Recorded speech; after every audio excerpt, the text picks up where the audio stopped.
Selamat datang di channel saya Jurnal Dedi. Untuk yang pertama kali bergabung dengan channel saya, tidak ada salahnya teman-teman untuk like, komen, dan subscribe di akhir video ini. Nah, kemudian yang kedua terkait dengan skill tadi. Nah, tinggal kalian pada saat nanti diajarkan prakteknya, ikuti dengan baik. Jangan hanya sekedar tahu bagaimana sih yang namanya serven itu, servis itu gitu ya, servis bola voli, servis bawah, atau servis bulu tangkis gitu ya, karena saya ini pemain bulu tangkis ya. Setiap minggu saya itu di lapangan itu. Pak Talib kemarin itu di lapangan, kalau nyari saya setiap minggu itu saya di lapangan.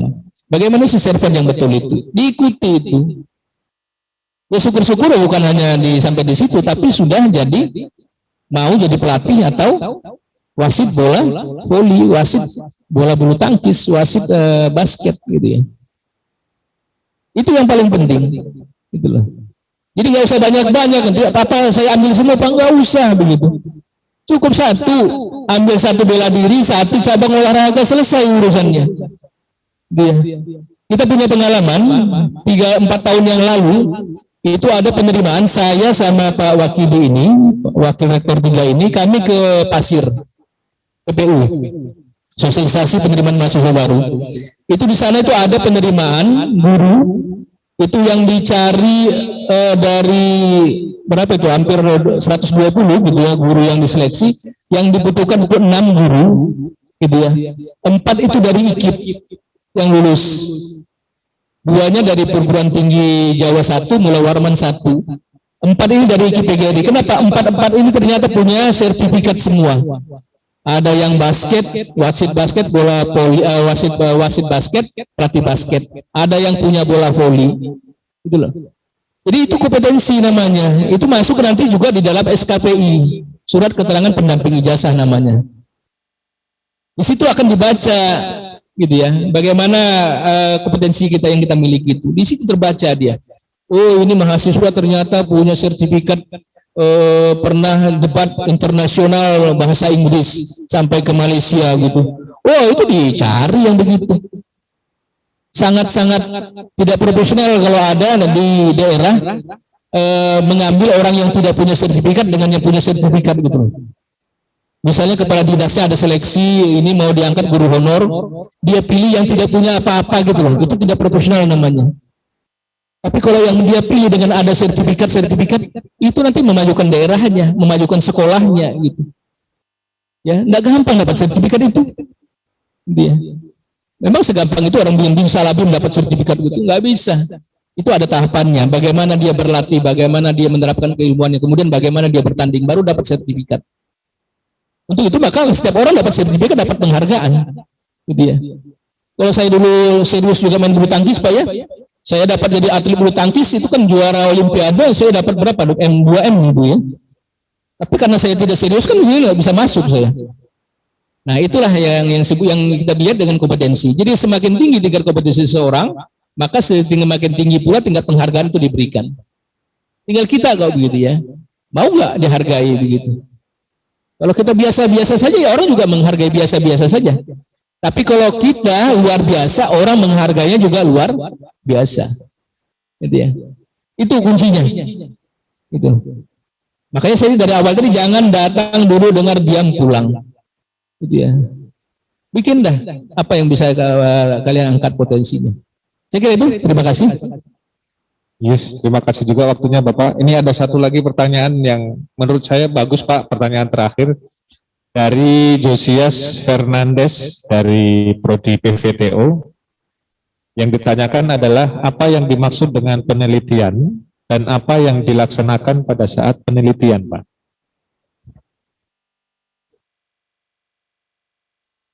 Terakhir ini ya. Ya. Di perguruan tinggi itu nanti salah satu kewajiban kalian selain kewajiban nanti kuliah ya, kemudian praktek, itu nanti ada praktek kelas, praktek lapangan. Kalau praktek kelas lapangan itu hanya berlaku di olahraga sama otomotif.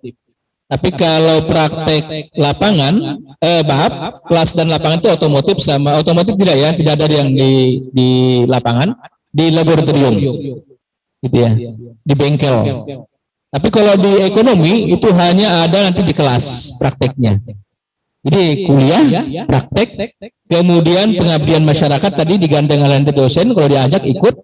Kemudian yang terakhir adalah penelitian. Nah ini yang ditanyakan, apa sih penelitian itu?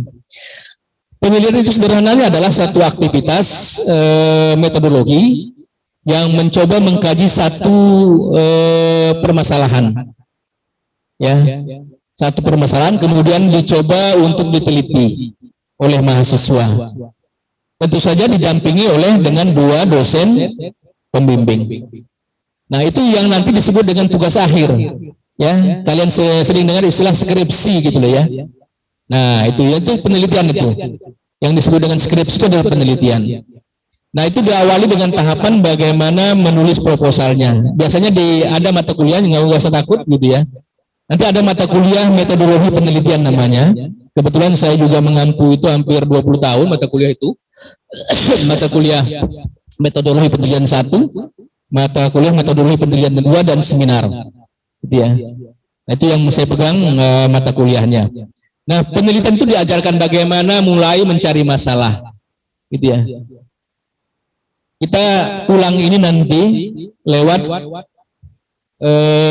di depan, kemudian ketemu rumah makan misalnya begitu. Wah, ini kok rumah makan ramai betul. Kok pembelinya kok antri begitu. Ya. Kok tidak seperti biasanya. Itu yang disebut dengan masalah gitu loh. Jadi masalah itu bukan sesuatu yang tidak baik, yang baik juga masalah. Kenapa jadi ramai tuh rumah makannya? Ada apa ya? Nah, itulah yang kita mau teliti. Bukan yang itu ada rumah roboh gitu ya. Kenapa sih jadi rumah? Masalah juga itu. Kenapa sih roboh? Nah, kita teliti. Ternyata konstruksi bangunan yang salah. Gitu ya. Campuran batanya, semennya yang salah dengan pasirnya. Itu juga masalah begitu. Tapi yang baik juga masalah begitu, bisa diangkat. Gitu ya. Tadi contoh sederhana di rumah makan itu. Kenapa jadi ramai? Oh, ternyata di situ harganya lebih murah. Kemudian kalau kita beli 2 dapat 1 gitu ya. Pernah dengar istilah itu, beli 2 dapat 1. Beli 2 dikasih 1 bungkus gitu loh. Cuma nggak ada ikannya, nasi aja gitu ya. Sama aja itu Pak gitu, nambahin makan iyalah. Nah, itu berarti dia melakukan promosinya dengan baik. Nah, itu juga kita bisa teliti gitu loh. Ya, kita teliti yang hal-hal begitu. Itu yang namanya penelitian. Dan sebelum sampai ke sana itu nggak usah takut karena sudah dibimbing nanti memang. Ada dosen pembimbingnya, kemudian mata kuliahnya diajarkan bagaimana mencari masalahnya gitu ya. Dan itu nanti adanya di semester akhir. Ya, ada di semester 7 proposalnya, kemudian ujian skripsinya ada di semester 8. Dengan demikian kalian akan selesai selama 4 tahun. Ada yang tidak sampai 4 tahun. Gitu ya. 3 tahun 8 bulan, ada yang 3 tahun 9 bulan, 3 tahun 10 bulan. Ada Pak yang lebih? Ada. Ada yang injury time ini kemarin ini. 7 tahun gitu ya. Itu kenapa Pak? Oh, itu memang sengaja itu mau lama-lama di kampus supaya bisa terkenal gitu ya. Inilah saya juara kampus gitu. Nggak bagus lah yang begitu gitu ya.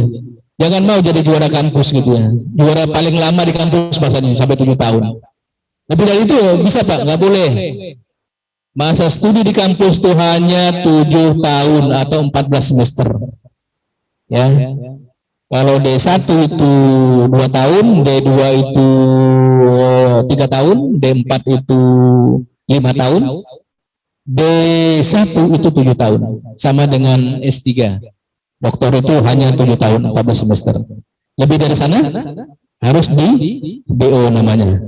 Itu ya, drop out. Ya, saya kira itu mudah-mudahan bisa dipahami. Sekali lagi saya mohon maaf jika ada hal yang saya sampaikan tidak berkenan. Terima kasih. Assalamualaikum warahmatullahi wabarakatuh. Waalaikumsalam warahmatullahi wabarakatuh. Terima kasih Bapak Rektor. Kesimpulan yang bisa diambil adalah pastikan teman-teman yang sudah masuk ke dalam IKIP PGRI untuk dapat mengembangkan potensi, kemudian bisa meningkatkan kompetensi dengan cara mengambil kesempatan selama berada di institusi. Di sini banyak sekali pelatih-pelatih, kemudian banyak sekali dosen-dosen yang mempunyai kompetensi di lain atau di luar kompetensi untuk mengajar.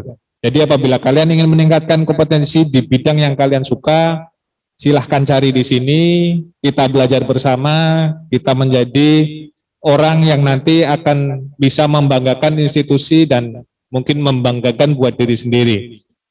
Kemudian untuk teman-teman yang online, kemudian teman-teman perwakilan yang ada di sini, nanti habis ini kita akan menerima materi tentang 4 pilar kebangsaan yang nantinya akan dibawakan oleh perwakilan dari Korem yang nanti akan dibawakan oleh Kolonel Infanteri Bram Pramudia.